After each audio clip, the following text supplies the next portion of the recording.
Right. Good evening, Christopher. Can you hear me now? Yes, I can hear you. And you can hear me? Yes, we can hear you. Right. So I don't know what's going on there.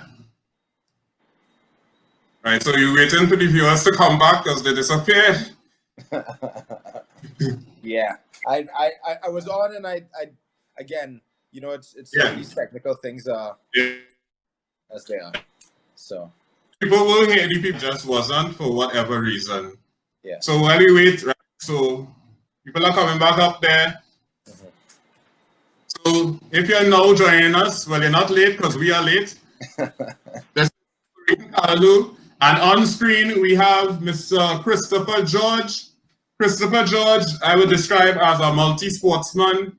He represented Trinidad and Tobago in swimming.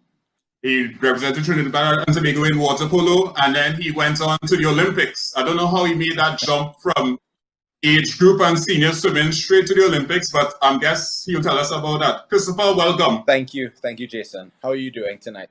Well, despite the technical difficulties, good. Yes, yes. We'll get past that one. Yeah. Yes, man. So, Christopher, can you tell us how did you get in? I mean, you described a lot of things that you have done, but how did you get involved in aquatics in general? So aquatics, I remember my mom and my dad could not swim. So one of the major things that they wanted me to do, I remember, is to learn how to swim. My mom especially. And I remember starting off with Linkies at Linkies Pool, you know, as most of us have done in the swimming community.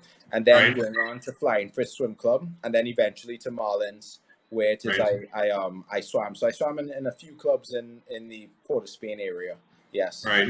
Mm-hmm. So, so you remember your first national team? My first national team, yes, I remember it very vividly. It was at the time that they still had 9 to 10 in 1994 in Jamaica, Caribbean Island Swimming Championships. I still remember these songs that were playing. You know, they had this song "Walk Like a Champion, Talk Like a Champion." Right. I still remember, you know, Mama Crops, you know, being the individual who's managing the team, and you know, it was my first experience getting pasted. You know, I still Kemi George pasted me on. I thought I escaped from that thing. I got pasted falling asleep on the plane coming back from Jamaica. Yeah, so I do, you know, all the way back in '94. I was 9 or 10 in the 9 to 10 age group when they still had that in the Caribbean Island Swimming Championships. So that was my first national team. Right. So how did he end up in water polo? Well, I think water polo was something I entered QRC in '95, and water polo was something that Lawrence McDowell, the scout coach at that point in time, did. So if you were on the scout, if you were a scout, you were on the swim team for the school for QRC, and then you played water polo because he wanted you in the pool as much as possible. So it was part of my secondary school experience, and then by 98 or 99, I really fell in love with the sport, you know, when I was maybe around 13 or 14. And I was kind of balancing the two, doing swimming national teams. I think my last swimming national team was 2004. But between 98 and 2004, I would either be on a swimming national team or water polo national team, you know, depending on you know, if they allowed me to. I remember in 2000, they stopped allowing us to do both swimming and water polo, you know, which was, you know, I think there is an opportunity to, because I think one complements the other, you know, the fitness and everything else. So, but that was my experience all the way up until the time that I went to university. And in university, I kind of specialized in water polo only. So I played for 4 years in Atlanta, Georgia, Georgia Tech. And during that time, I played in the Southeast Conference, made a couple All-American teams, and I really got entrenched into the water polo. And then my transition back home in 2006 after I graduated, that's when I entered into the senior national team. And that started my pathway up until, because I had these aspirations before that I wanted to go to the Olympics for water polo. You know, you know, small island, you know, only 1 million people. But I thought that was an aspiration. I was always in the back of my head. You know, Right. let me make it to the Olympics for water polo. That was the aspiration. So that was a little bit of the piece there. So now this is the part that I don't get totally, right? When did you start to do judo? So what happened is you know, I came back from university, and one of the major things that I wanted to do was obviously take water polo in Trinidad and Tobago as far as it possibly can go. And I kind of committed to that for almost 5 or 6 years straight. We Right. qualified, and we, for the first time, Trinidad and Tobago, we won matches at Central American Championships. And for the first time in 2010, we qualified for the Pan American Games. Now, the Right. Pan American Games are the one step below the Olympics, and they are an Olympic qualifier in water polo.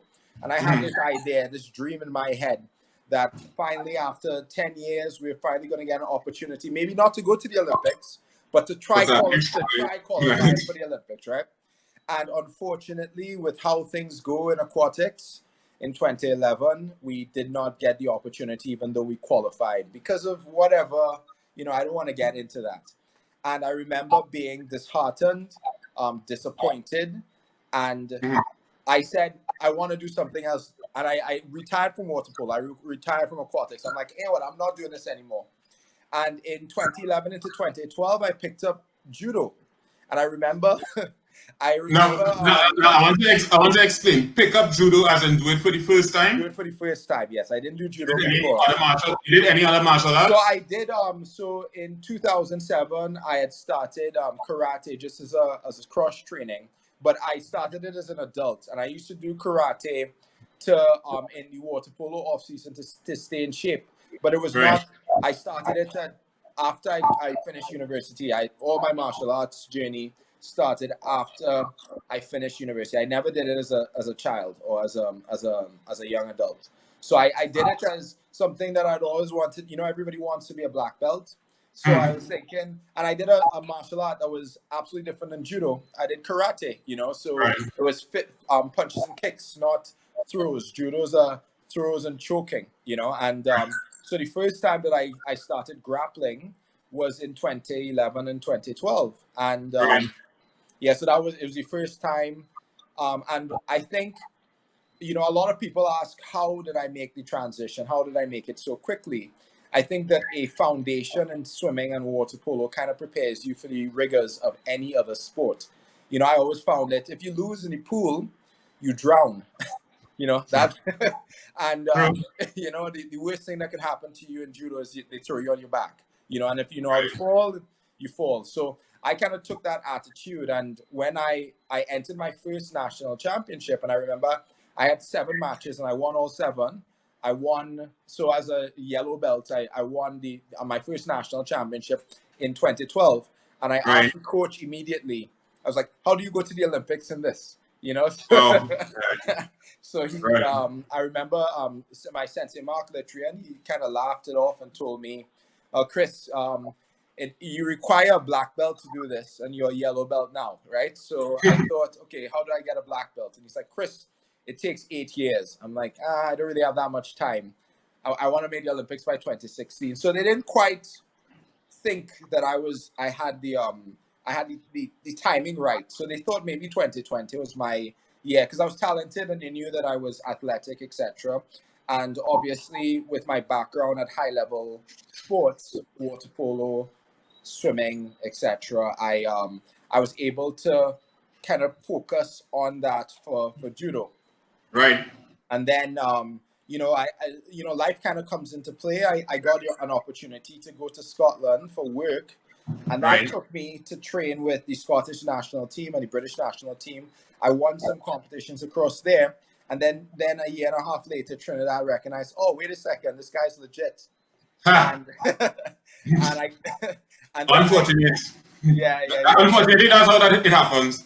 Yes, now it happens. And you know, 2014, I was the first. I went to the Commonwealth Games. I was the first male to qualify for the Commonwealth Games. And then 2015, which was a storm. I think it's even more important than the Olympics for me, at least with respect to my mindset.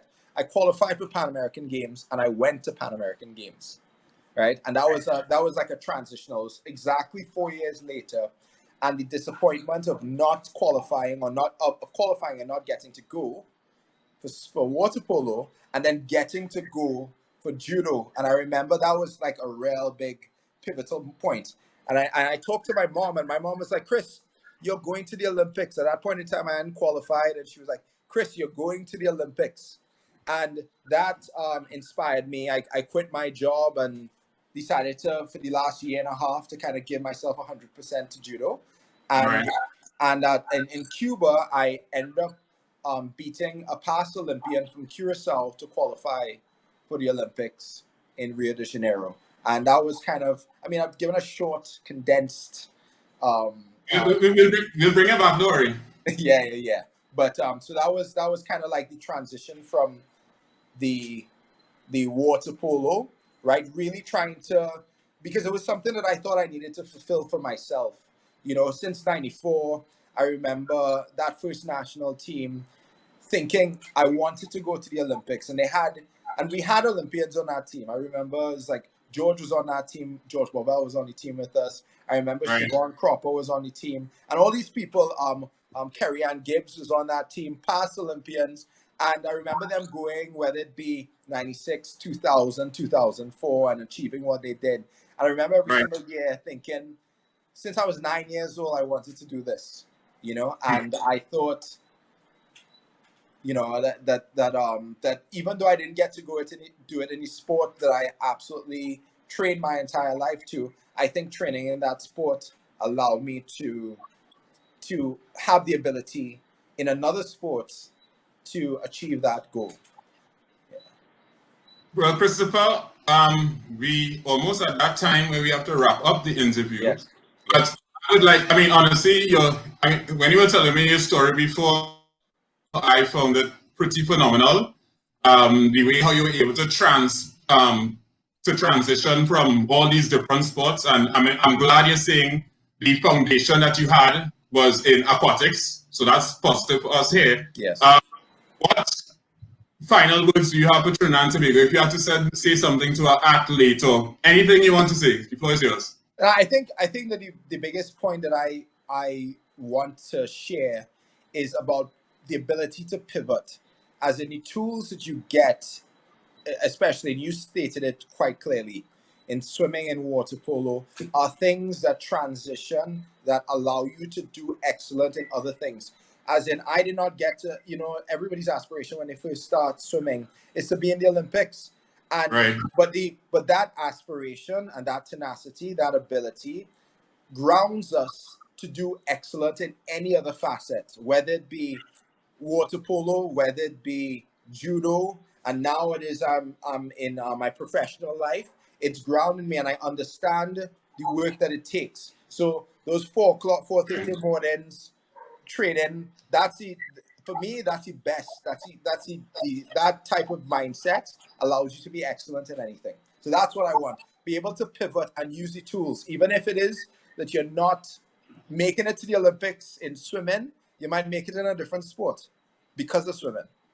You know, so that's what I want you to be able to, want anybody to be able to take away from this segment. Yeah. Christopher, I'd like to thank you. Unfortunately, we don't have enough time. Yeah, I understand.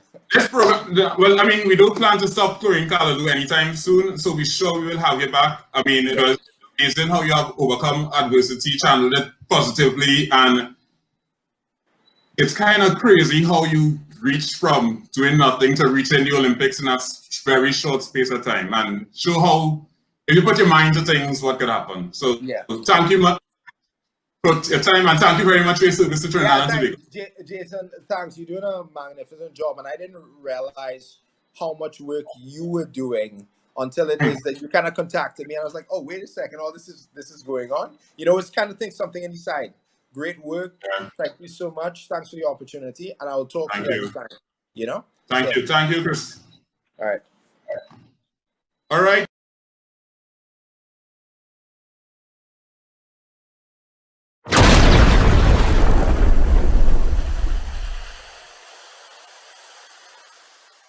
If you look up on your screen now, normally you would see Asia Joseph doing some kind of exercise, but today she decided she wanted to talk Good evening, Asia.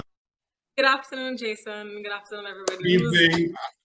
So, Asia, we're going to do dryland dimensions. I'm not going to say anything. You take the floor. All right. So good night, everybody. And if you tuned in last week, we spoke about creating a needs analysis for the sport. And tonight we're going to be discussing ways in which you could build a player's profile. So when you're doing this, the first thing you want to do is get the athlete's height, get their weight, and you want to create like baseline scores. So you want to look at their chronological age, which is simply their age in years. But you want to pay attention to their biological age because, not everybody grows at the same rate. And you might have a 12-year-old who looks like 16 or 17, and you don't want to make that mistake of adding too much pressure or too much stress on their joints at that age. So, for example, so you want to look at the training age as well. So in swimming, like we all know, not because like somebody is 15 means that they gonna swim as like a 15-year-old or swim compared to other swimmers. So the same thing you do in swimming where you assess them, you put them in the correct group, is the same thing when you're creating a profile or when you're doing dryland training. So even though you have somebody who is dominating in the pool, they might be a beginner or like an intermediate athlete when it comes to the weight room. So you want to take that into consideration and find out all these things before creating your profile. So after you have created your profile, a simple way which you can remember how to create testing is a system we use called LAPS, LAPS, and it was created by Santana and Griff. So L stands for lower body power, A stands for alignment, P stands for push and pull power, and S stands for shoulder stability. So the first thing you're going to do is ask yourself, what am I testing and why? So swimming is a power sport, and you have to take all these things into consideration when testing. So you know, okay, where are we going? Which direction are we heading? Is this making sense? Are the athletes improving? Are they not improving? What do we need to work on? So I'm going to give you all simple tests which you could do without equipment or very minimal equipment. So the first thing is lower body power. And a simple way you can test this is by doing a vertical jump. So you could use the wall, get a piece of chalk, and you just tell the athlete, okay, jump as high as you can, and you take that marker, and that will be their baseline score. Another way you can test lower body power is a horizontal jump. So you instruct the athlete, okay, you stand at a designated area, and on your command or whenever they're ready, they jump as far forward as possible. And if you look at all these things, it mimics the start from the blocks and on a flip turn. So you want to measure all these things when designating your testing. So A for alignment.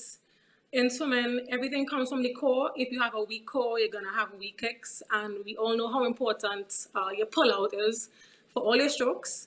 So you're going to work on core. And 2 tests you can do to assess and measure core strength.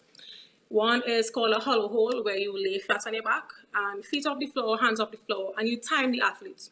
Another one is planks, and same thing, you know how to do a plank, keeping your back straight, and see how long that athlete can actually brace their core and keep their body weight up. So for push and pull power, a simple test you can do is a pull-up. See how many pull-ups your athletes can do. Or what you could do what is called a flex hang, where they just hang on a bar or whatever equipment or device you have where they can just hang. And you time how long they can hold themselves up. S for shoulder stability, simple way you have push-ups, and it's one of the easiest way to track their progression in their program. If you have a medicine ball, I know most teams that I've seen, they use medicine balls, and you could also test shoulder stability by doing overhead slams for time. See how many they can do within maybe 30 seconds. All right, and after you have all these things, then you could start developing your program. And that's all from me on dryland dimensions.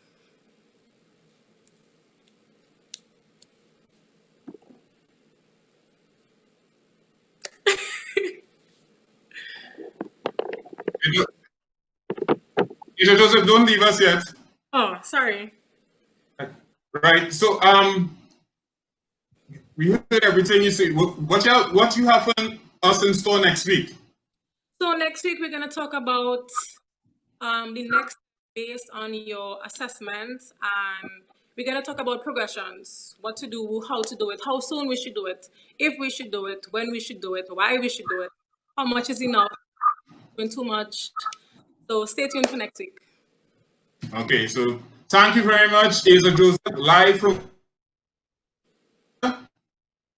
You're welcome. Thank you. Thank you. All right, bye. All right, so that was Asia Joseph.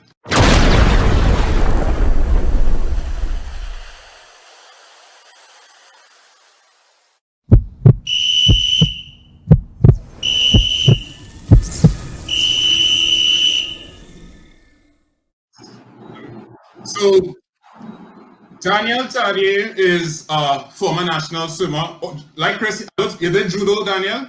Nah, I didn't. Not yet. Not yet. Not yet. Fair enough. Right. We had he's a former national swimmer, a former national water polo player, and now he has decided that he's taking up coach. Well, not decided just now, but he is now a coach. Right? Daniel, what inspired that transition from a player to a coach? Basically, sport gave me a lot of opportunity. It gave me the opportunity to jump on my first plane ride to Jamaica in 2008. Right, so I wanted that same vibe for kids. I wanted them to experience that same kind of vibe that I did. So I got into coaching so that I could encourage kids to excel the way I did, and see as much of the world as I did, So what would Coach Daniel tell athlete Daniel? Boy, do like Chris George. Do like try as much sports as possible. Yeah. I believe in that diversity in sport. I think we streamline kids a little too young, into one sport. And I love the way he spoke about the diversity, going from sport to sport and finding favorite sport, So, I that's what I tell young Daniel, those stuff. All right, Daniel, but you have gone a step further. You coach water, you coach swimming, but I've seen a lot of pictures of you either flashing up on your IG or whatever social media with a lot of kids. With physical education. What's that about? What's the passion with physical education? So I'm very passionate about working with kids. Kids are a great energy to be around. They give as much as they take from you. As much as they take, it's just as fulfilling. So I want to give back to kids. So I went to my alma mater, Newtown Boys RC, now called Church Newtown Boys RC, and I wanted to encourage kids to get into sport programs, and I went there. I started a football club for the school. I started a swim club for the school, and I got involved in the PE program, and then they hired me as a teacher. I've been there for the past 7 years, actually, and with that, we've taken the national primary school swim title 7 years in a row. So football, we've been reaching the finals. We placed 3rd place overall last season. So the kids are an energy. They're just a joy, a positive vibe. So that's what keeps me going. That's what keeps me alive. So that's what that's about. I mean, it's a lifestyle now. We want you to stay alive. So please keep doing. But you do a lot. Well, I saw what drew me to you was when you did your IG post about your coaching and advertising and coaching. I saw a lot more in that IG post than just a normal IG post, and that's honestly the reason I reached out to you. Right. What is it about the learn to swim aspect of it with you? I mean, I know you do the competitive too, but learn to swim. What's that, Daniel? What's about that? I actually prefer teach learn to swim to competitive swimming. First of all, we live on an island. So I growing up, I saved a lot of people's lives at the beaches. I saved a friend last November. We went to Banshee Shares, and he's a current took him out. On the islands, I saved someone. So I said, I have this talent. I want to teach as many people as possible to learn to swim, because it's a necessity. It's and as you get older, it's one of the best sports to be involved in. When you're young, it's one of the most technical sports to be involved in. So overall, I just said it's a good avenue for me to go after. And yeah, I enjoyed the working with kids aspect. That from seeing a child who can't swim to them swimming to them enjoying themselves in the water, it's a passion. How was Daniel as an athlete? As an athlete. Honestly, Questions you're asking. honestly. I know I didn't say this one before. As an athlete, I was very motivated.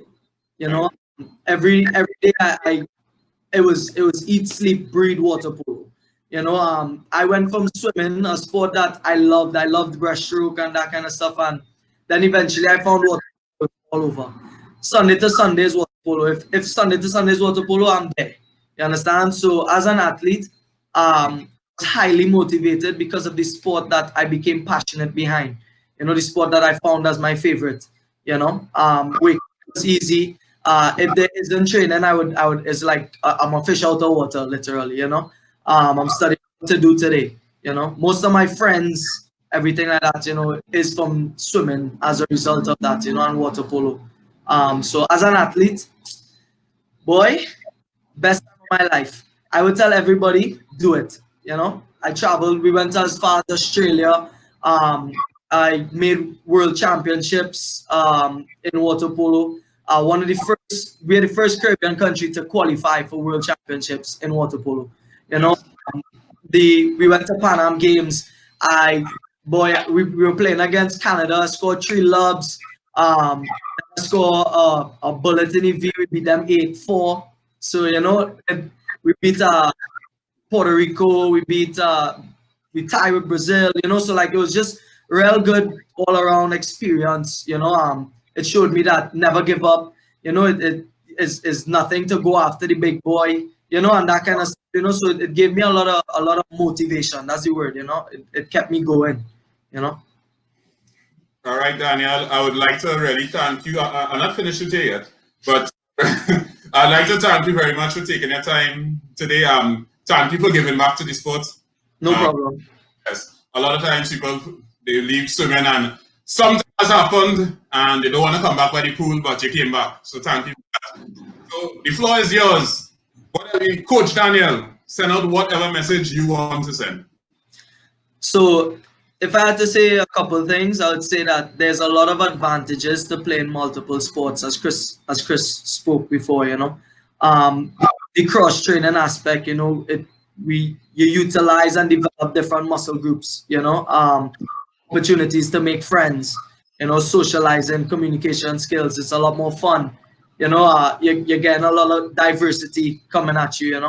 It can help prevent a lot of burnouts, because in swimming we have a lot of burnouts. We have a lot of kids who are great at 7, 8 years old breaking national records, 9 years old breaking national records. And one thing we always need to remember is that the kids come first.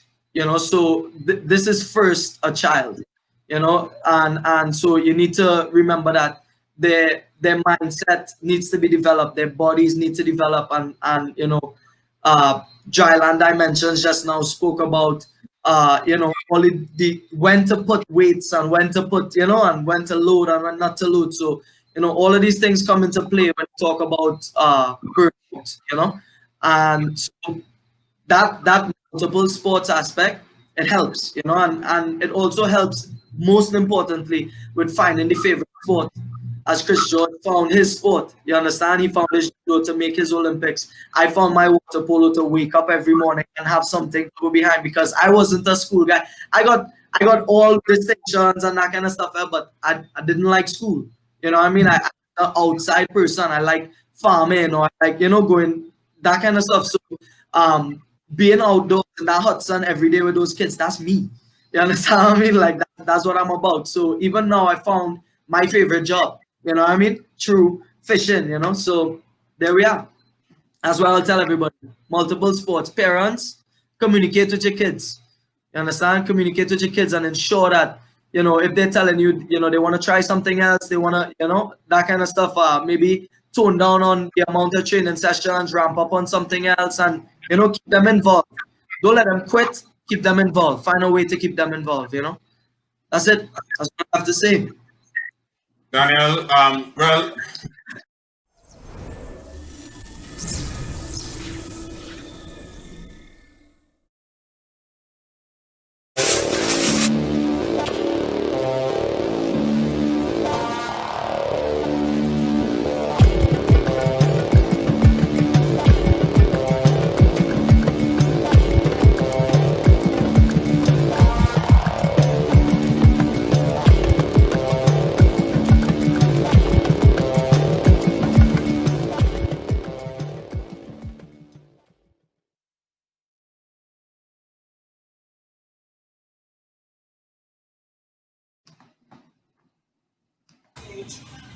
Can you all hear me?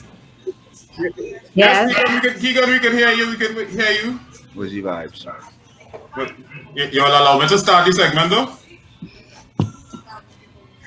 Good evening. So, if you look on the screen, we have Keegan Boisson-Yates and Cindy Ann Boisson. Good evening, lady and gentlemen. Good evening. So, Keegan, how do you know that young lady? That is my birth parent. Okay, I'll go with that answer. that sounded very convincing. I'll go with that answer. You didn't send me that one before, though. Yeah, I know. So we'll start with Keegan. So this is a segment we call Flashback Freestyles. Keegan Boisson-Yates now resides in Manhattan, USA. He is a former national swimmer, former national record holder. Now he's a writer. He's a swim coach. Keegan, how you move from being to a swimmer to a writer? I was always a writer. I used to write Right. when I wasn't swimming, and one of them just ended up requiring way less physical activity as I get older. So, you know, I could write while I'm sitting down. Sitting down is another one of my big hobbies. So, you know, it naturally take over the central focus. So how did Keegan Boisson-Yates get involved in swimming? How did I get involved in swimming? I was one of those multi-sport athletes that Daniel was just talking about. Right. And I realized that swimming was the one sport that I could do at my own pace, Right. where the relative level or commitment from my teammates didn't really interfere with what I wanted to do, and I could work out hard without sweating too much. I had a sweating problem. I used to sweat real plenty and sweat through a lot of my clothes, and swimming just allowed me to not feel that. I'm not really into all of that. At least you're honest. Yeah. Do you I've remember always your felt drawn to the water. Something about the water. do you remember your first national team experience? Yeah, my first national team experience, I would count my second national team experience as the true experience, because my first one was based in Trinidad. I was 8 and under Goodwill team, and we had that at Flying Fish. Right. And that was a cool experience, but it was at the pool I was already training at, and I didn't swim that many events. So my first real experience as part of the national team, I would say, was Suriname. I was 9 to 10, and I remember I roomed with Uncle Linky. That's one of the memories of that trip. Your pet events. What were your pet events in swimming? You had those? I heard you My were a pet big breaststroker. Yeah, I had to hang up the breaststroke towel early because I was embarrassing people. And so from that point of being too good at breaststroke, I picked up 100 butterfly, 100 backstroke, 200 backstroke. Those are my college events. All right. And how you would say was your transition from swimming in Trinidad to swimming in the US? It was difficult.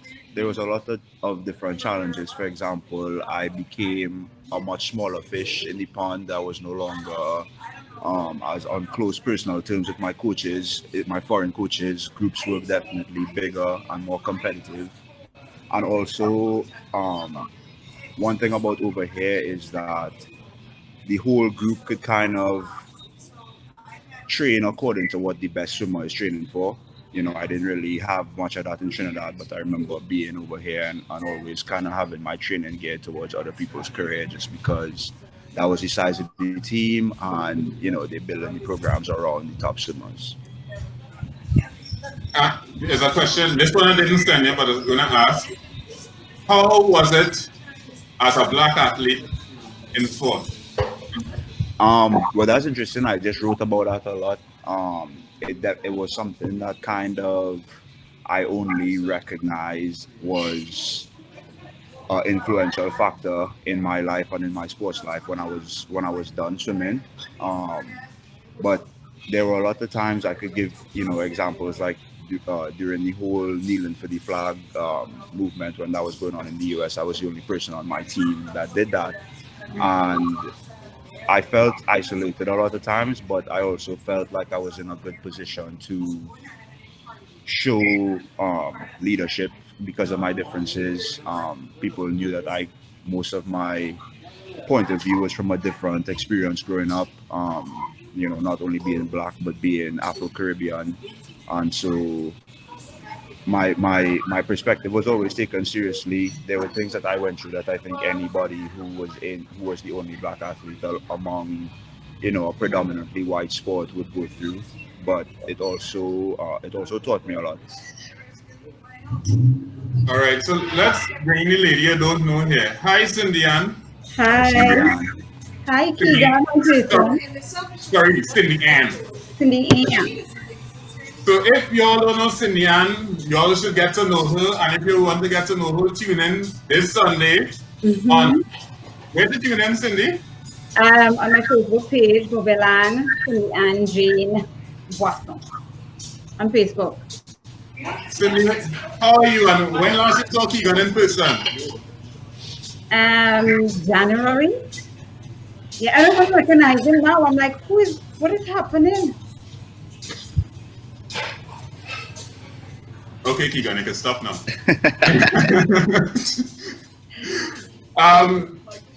Cindy, how was the move to the United States for both of y'all swimming wise? How was the move for you? How did it impact you and him? Your opinion of it? I know for me, it was because back home we had such a very close-knit group of parents, you know, and so that there were times if I couldn't get to the pool, I could call a parent to pick Keegan up for me or just let them know I was running late. I had to make that adjustment that there was no one at the pool to call for a long time. And like he kind of said, it was just him and me, you know? And so I remember when we used to swim at Flying Fish, there was a group of us we used to call PUF, Parents of Flying Fish. And so we had a very vibrant group, and moving here was just very different. You had less interaction on the pool deck, less of that personal touch with the coaches for a number of reasons, culturally, because we're so used to being able to walk on deck and just talk or know all the kids and all the parents. So it was different, and it was a little difficult and challenging for me as well. So Cindy, I'm asking your opinion on this. How was the training regimen in Trinidad compared to? No, sorry, that's the wrong question. That's for Keegan actually. But Keegan, how was the training regimen in Trinidad compared to the training regimen in the US? You can hear me? Yes, I can. All right. You have some background noise, so I was trying to mute it out. Oh, I'm sorry about that. Yeah. I had to. Anyways, so yes. Training in the US, I think, was more. Our coaches would send me what kind of training we would be doing for like 4 weeks in advance. So it was more. I think structured going forward. At least in the sense that the structure involves some input from the athletes to let them know what kind of dry land we'll be going into, what kind of preparation that you should be doing outside of the pool, down to the point where, because I had a different body mass than a lot of my teammates as I got older, I had shifted to a different dry land routine. My coach got involved in my diet outside of the pool. I was on a regimented diet, and those things were kind of tied into the practice that everybody was either on it for a specific reason or not on it for a specific reason. And I feel like whereas in Trinidad, even though I left when I was 14, so I didn't get to grow up and grow out of age group swimming in Trinidad. I never saw any emphasis on I never saw coaches emphasizing regimented structure outside of the pool like they were in the US. Okay. I'm gonna ask. Let me start with Cindy. Cindy, how committed? No, before I go to Cindy, you spoke about nutrition, Keegan. Mm-hmm. How much did Cindy cook for you? Well, all right, Cindy. Cindy, okay, you can stop, Keegan. Keegan, you can stop. Keegan, you can stop. Hi, Cindy. Welcome back. Welcome back, Cindy. Hi, Jason. Hi, you good? Yes. Cindy's view, how committed was Keegan to training? You could deal with Trinidad, you could deal with the US. How, in your opinion, how committed Keegan was to training? Too committed. He was very committed. I remember home when we had to get to the pool for 5 a.m. Keegan would be the one waking me up at 2 a.m. Mommy, get up, let's go. He was always ready. He was always more than ready, always prepared, always listening, always wanted to know more about the sport. He was very involved, to the point where I had to, he would race on his bed, on the mattress. And he would have me time him, doing flips on the bed. He was very committed. What was his best time in a 12-meter queen size? Don't you? By the way, Cindy, 45 minutes. 45 minutes. Yeah. Cindy, I'm not trying to take your work. Cindy is a comedian out there in the US. So I just plugging her again to tune into her coach line on Sunday. Yeah, so how to do that? Keegan, what could Cindy or Mommy, what could Mommy have done differently to enhance your performance? That's an interesting question because I felt like I actively was against her involvement in my performance. I didn't really want to attribute any of my best times to her effort. And so I kind of was adamant about her staying out of my way to the point of, I don't want to even get good advice. If you have good advice for me, tell my coach to tell me and don't tell him it comes from me, kind of vibes. And I don't know, that wasn't like a pushback from anything of her being like over involved when I was younger. That was just, I guess, my way of keeping swimming private for myself. It was something that I always loved doing, and I never wanted to feel like I needed reinforcement or extra push. In retrospect, would you have done it the same way? In retrospect, no. There were definitely times where my ego needed to be put in check, and I didn't listen to what was being told, and I think that had I listened to, I would have been a little better off or further ahead by the time I was ready to hang out the goggles. Definitely a few of those moments I can remember, specifically at swim meets. Me kind of brushing off not making finals, or brushing off not doing our best time because I know there'll be other meets and stuff. I definitely, looking back, could have benefited from listening to those bits of advice when she would drill into me, like, be more focused, stop letting stop brushing off losses or stop brushing off less than great performances.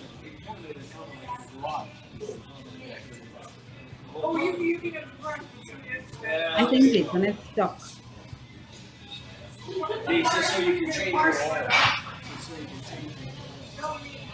How are you, Well, wait. Keegan? As we I'm wait, good. yeah, I'm good. I'm here at a restaurant. I'm hearing Um, that you're having issues with Wi-Fi at home. yeah, the Wi-Fi at home they set up today, and then I went live this morning, but I couldn't connect to anything. It was Jason buffering is on my back. end. I'm Hi, back. Jason. Hey, hello. You're about talking to me? Welcome to I can get it back, eh? So, okay. right. Unfortunately, I didn't hear the last part of your response, but I would like to hear from Cindy, though. Cindy, the same question actually. What do you think you could have done differently to enhance Um, Keegan's performance? I think I should have encouraged him more and insisted that he played football. If that's the end of the answer, Yes. what? This program, if you didn't tune in at the start, this program is All about right. encouraging people to Okay. get this in. I think like he said, I should have devised a different plan and maybe not be the person delivering the message all the time.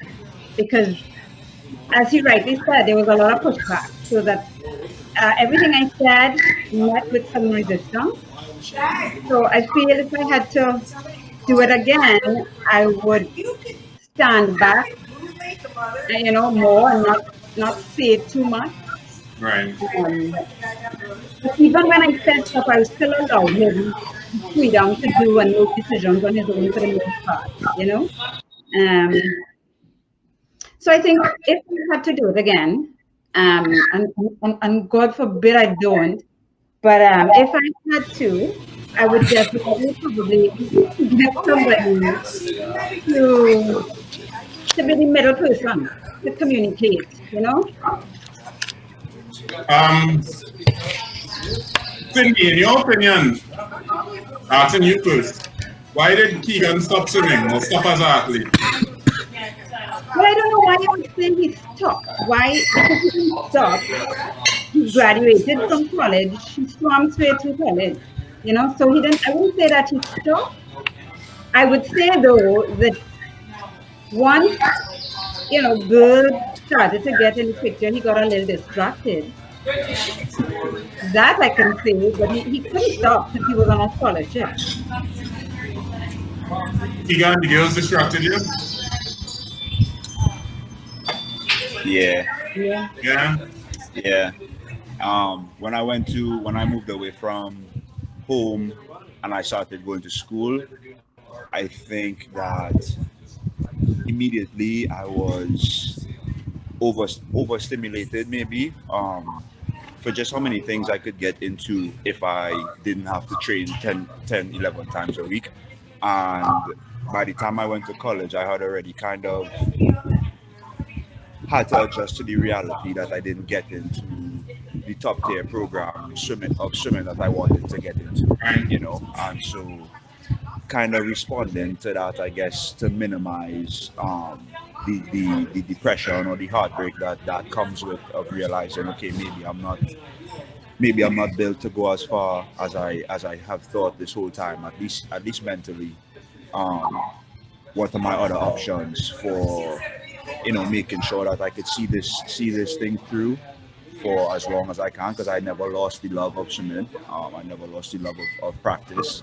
I think as I got exposed to more, my writing started to pick up and stuff like that, I became less thrilled by the desire to compete and more just into enjoying swimming. It became more of like a sanctuary for me to go when school was going too rough or other things in my life were kind of spiraling or going places that weren't in my control. I always had swimming. And so it kind of took a competitive backseat. Keegan, outside of cooking, right? What is something that upsets you most about your mom in your swimming career? Just one thing outside of cooking. Outside of cooking, I think sometimes, and that is kind of going back to me having pushback, she would take swim meets more seriously than me. Um, and I think that that would kind of make me not enjoy certain, it would be less enjoyable then to go through certain swim meets if there were other things in my life going on that I wanted to give time to as well. And she kind of, why up at this hour? You should be asleep because it's taper. Not that she was wrong, but at the time I kind of wanted to learn those lessons on my own. And so I would definitely constantly get upset when I was being chaperoned in any way. Or you were upset with her being your mother. Yeah, Correct. exactly. Cindy, you have any rebuttal or that was good enough? That was good. That was good. I can't lie.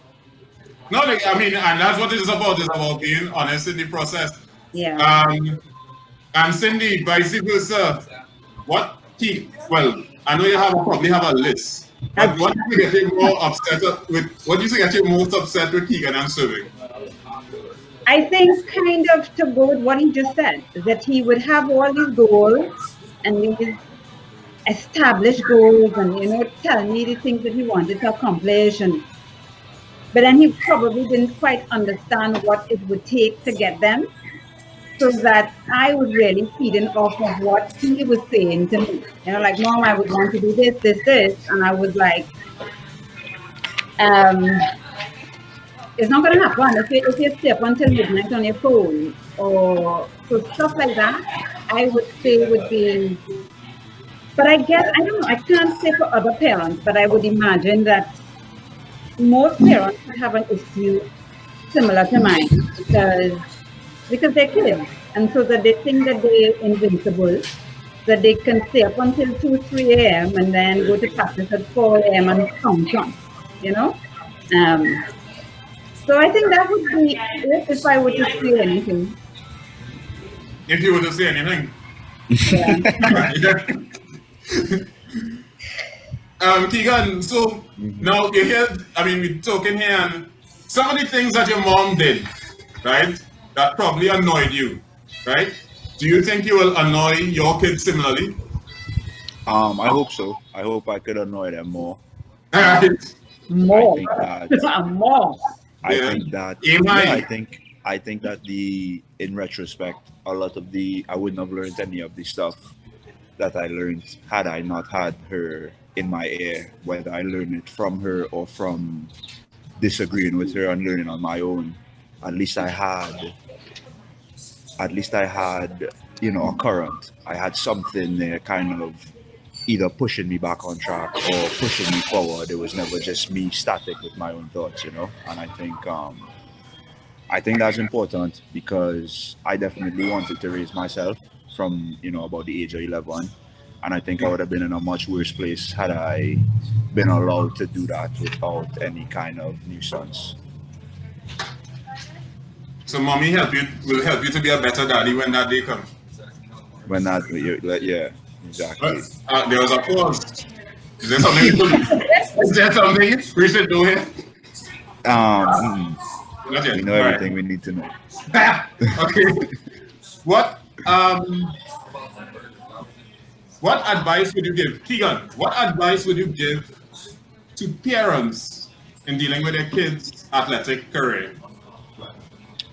I think that the best thing that parents could do is play that supportive role and listen.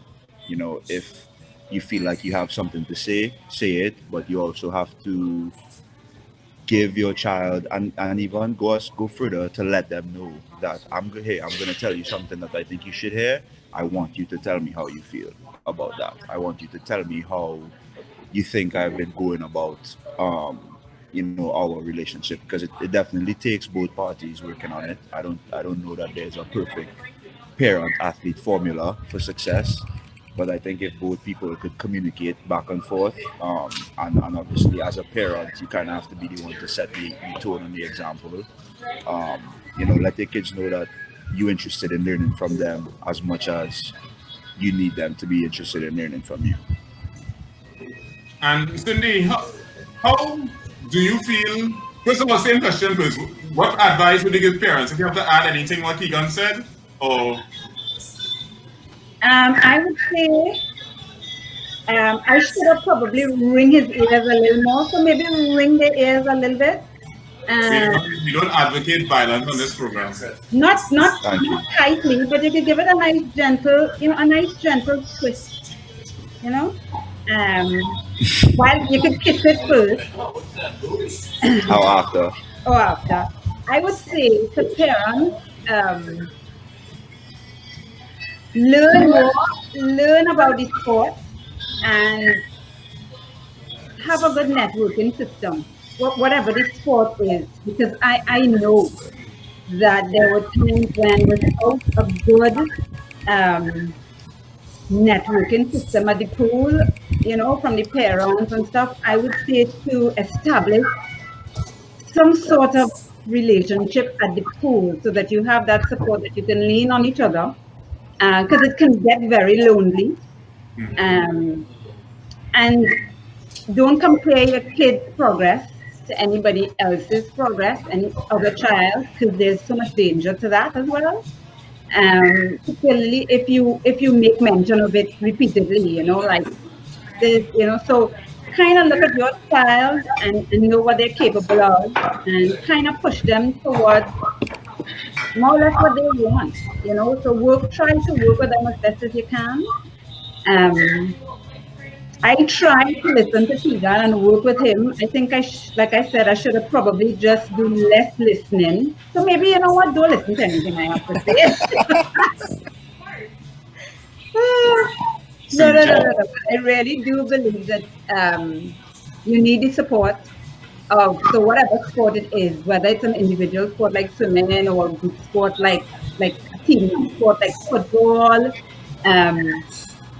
be there and be the person to your child's biggest cheerleader. Like, I would never miss Keegan's swim meet. I would try to be there for all, and have a good relationship with the coach as well, whatever the coach is, kind of not to coach from the sideline. Like, I never tried to coach from the sideline. So that would be my advice if I were to give any. And maybe don't get your children involved in sports so that you don't have to listen to any of it. Cindy, all the invitations, honestly, all the invitations I was giving to people to listen to your program on Sunday, I think I'm going to pull them all back. I'm kidding. She turning on you. She turning on you. She said, yeah, that's what's going on here. I'm kidding. But Cindy, going through the process tonight and hearing so many things, I mean, I don't know how many discussions you would have had before, but how did you feel hearing Keegan say some of these things that he probably didn't appreciate then, but he appreciates now? How was that for you, going through this process?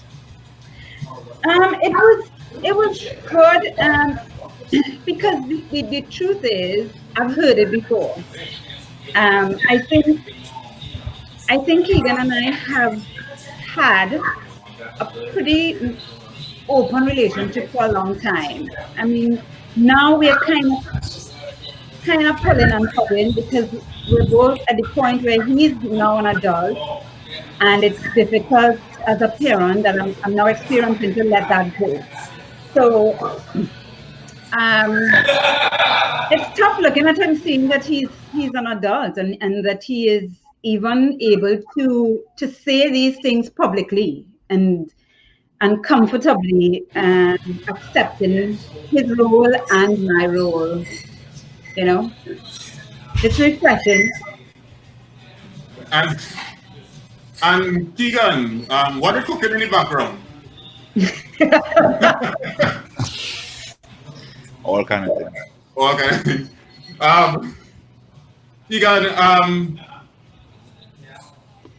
well, I ask you what advice already you would give kids to what advice you would give parents in their kids' athletic career. But at any point in time, did you find that Cindy tried to live vicariously through you? I don't know if she ever had an athletic endeavor, but did you at any point in time feel that she was enforcing her goals on you? Um, Not really. In a sense, like what she said before, if I would come to her and I say I have goals X, Y, Z, she would be the one to complete her 50% first. So if it required her to do a certain amount of stuff for me to get to that point, whether it would be I have to take a travel trip or I need a certain amount of money to go abroad or I need new equipment, I'll get that. And so if I then didn't meet my 50% of, you know, making the necessary times or committing to my diet, then she would come down on it as though she was kind of in it with me, which is at that point she kind of is, right? Because money don't spend. And but but for the most part, I never felt like my wins were celebrated more than my not wins. You know, if I went to a swim meet and I swam well, I swam well. If I didn't swim well, she could still leave me alone to be sad and go and have a good time. You know what I'm saying? Not Cindy, Keegan, last question for you. What message would you send to Trinidad and Tobago, athletes, parents, coaches, anything that you would like to send to Trinidad and Tobago? I think we have to keep our mind on expansion and keeping an open mind. I'm glad that I listened to Daniel talk about the multi-sport aspect of things. I think that sport communities need to work on getting a lot closer outside of sporting events. I don't think there's enough group swimming activities that don't revolve around training. I don't think that, for example, I remember growing up, we had a couple national team trainings where we would go and do sports psychology sessions. That shouldn't be rare. I only did one in my career. That should be something that we do in every 3 months with all of the kids. Volunteer cleanups so that they could build on the chemistry, because before you reach like 16 years old, chemistry and socialization and being cool with whoever's on your team is way more important than being good. And so people who go into training because they have to keep up, or because it's kind of like, I want to swim fast, so I'm going to go to training by 13, 14 and stuff. That's what kind of leads to burnout. Whereas if they have an alternative way of meeting up and socializing, they'll eventually get each other energized to go swimming, to go and train, because at that point it's just them spending time together. The training is just a byproduct of that. So I think kind of raising sport community outside of the sports itself, where athletes have a growing fraternity, a growing understanding. Okay, you're an athlete, I'm going to see you this weekend at our camping trip or our cleanup or something like that. That will make kids, I think, more committed to staying the course and more committed to showing up to practice, because everybody going to be there. Okay, thank you, Keegan. And Cindy, final word for what message you would send for parents and dealing with the athletes? Pretty much what I kind of said earlier, and to tag on to Keegan too. I remember when we used to be at Flying Fish, like Easter weekend or some public holidays, we would hike. Like we would take the kids to Fort George, or we would go, and that did a lot for team building. And the kids got the opportunity to see each other outside of the pool and to relate to each other in a different way that is not competitive. And so that, I guess, to view each other more as a human, as a friend. Right. And parents too got the opportunity to kind of get to know each other better and to trust each other. And so I think to tag on to Keegan, to do more work outside of the pool. And I also think it'll be nice to educate parents on the sport itself, because a lot of parents, myself included, I got into swimming, I knew nothing about the sport. And so it was over time that I had to learn either by doing my own research or feeding off of other parents. So maybe sometimes like a little workshop to tell parents about, nutrition, about sleep patterns, about the importance of, stuff like that. Maybe little support groups might be nice to have. So stuff like that, I would suggest and think it's a good thing. Like when we would go to meets abroad and come together at that pool for that moment, there was so much unity. And then we would go back home and then there would be that division again, kind of. But I think it would be nice if we could do implement, Jason, you could probably use this forum to kind of start a nice community where parents can rely on each other and tap into some sort of resources. That might be good. So that would be my takeaway from this. Does anybody have questions? Do we have questions from the viewers or no? This is Cindy. I'd just like to remind you all are watching Chlorine Callaloo. You're not watching Couchline, which will be on Sunday on Movilla stage. Wow. Yeah, I went there. But first, I would like to thank you, Cindy. Thank you, Keegan, for coming on this evening. I would like to thank the chefs in the background by Keegan for preparing that lovely meal. No, but really, thank you. I think you always put out a lot of good information out there. I know this episode, again, you have to find the bugs that are happening, improve my lighting, but some of the things went wrong, but we're working on it. But I really want to thank you all for taking the time to come out and to support the program. Thank you for giving the advice. Thank you for relating your personal story. Thank you for opening up Trinidad and Tobago. And we do hope that whatever you all have said, that people take it in. It may not apply it exactly as you all said it, but they can take information to have better relationships with parents and kids. Yeah. Thank you for having us. Thank you for having us. Cindy, since you're talking so much, give yourself a last plug for your show now. Hello, everybody. Hello, everybody. Thanks for joining us. And join me and on Sunday at 5 p.m. on my page, Mobilan, Cindy Ann Boisson. So you can follow the page and join me on Sunday. We do a coach line and we have giveaways, and you can win something and have some fun and learn something too. Thank you. And Cindy, I'll be sending my account so you can send the check for that advertisement, right? Okay, no problem. Thanks, Jason. You're doing a wonderful job. Thank you. And I'd like to thank Christopher George, Keegan's partner, Daniel Tardieu, who was here earlier. Hi, Daniel. Do we come up? They ain't come up yet. Thanks, Daniel. Thanks, Keegan. Thanks, Christopher. Thanks, everybody. We had some segments we left out because of the different things that went on, but we'll show the post up on our Facebook page later on. Thank you very much, and everybody, have a good night. Bye. Thank you. Bye.